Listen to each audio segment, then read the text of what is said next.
Ibrani pasal 2 ayat 18. Sebab oleh karena ia sendiri, ia yaitu Yesus telah menderita karena pencobaan, maka ia dapat menolong mereka yang dicobai. Selamat pagi Ibu Bapak Saudara yang terkasih di dalam Tuhan.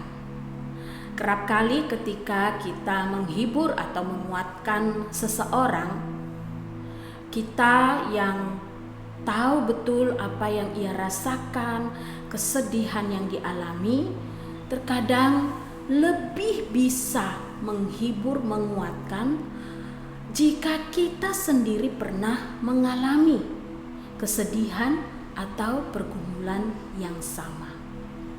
Jika kita berkata kepada seseorang, "Aku mengerti perasaanmu, karena aku pun pernah mengalaminya."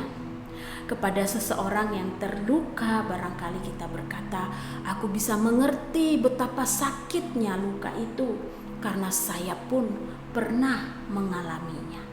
Dan Ibu Bapak Saudara yang terkasih, kalau kita berada di posisi orang yang dihibur dan dikuatkan, barangkali itu menolong kita untuk bisa kemudian menata hati, kemudian bisa melalui masa luka itu dengan pemahaman bahwa ada orang yang pernah melalui pergumulan, pernah melalui kesedihan, pernah mengalami luka itu dan bisa bertahan dan bisa melewatinya dengan baik. Kita akan dikuatkan, kita akan diteguhkan. Ibu Bapak Saudara yang terkasih, Yesus Kristus demikian di dalam kehidupan kita. Ia menguatkan kita melawan segala pencobaan-pencobaan. Ia mengerti pergumulan, penderitaan, kesusahan yang kita alami. Ia menghibur dan menguatkan kita. Ia menopang dan mendukung kita. Ia berkata kepada kita, "Jangan takut, aku beserta dengan engkau." Bukan hanya sekedar kata-kata, tetapi karena ia, sebagaimana ayat yang kita baca pagi hari ini, juga telah mengalami hal yang sedemikian. Di dalam masa prapaskah ini kita menghayati penderitaan Kristus berjalan menuju ke atas kayu salib. Apa yang dialami oleh Kristus? Penolakan? Ya, ia mengalaminya. Penderitaan secara fisik?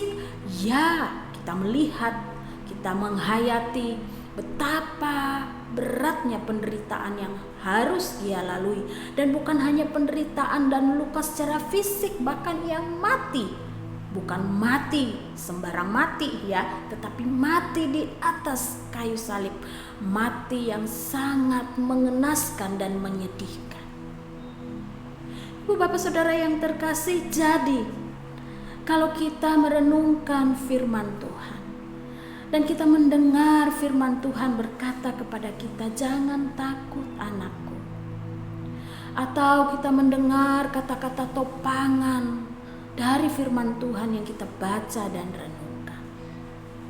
Atau ketika kita bergumul menghadapi berbagai pergumulan hidup, kita mendengar suara Tuhan berkata, "Kuatkan dan teguhkan hatimu. Bertahanlah sampai akhir." Ibu Bapak Saudara yang terkasih, itu diucapkan oleh Yesus yang juga pernah mengalami hal yang sama. Ia mengerti beratnya pergumulan hidup kita.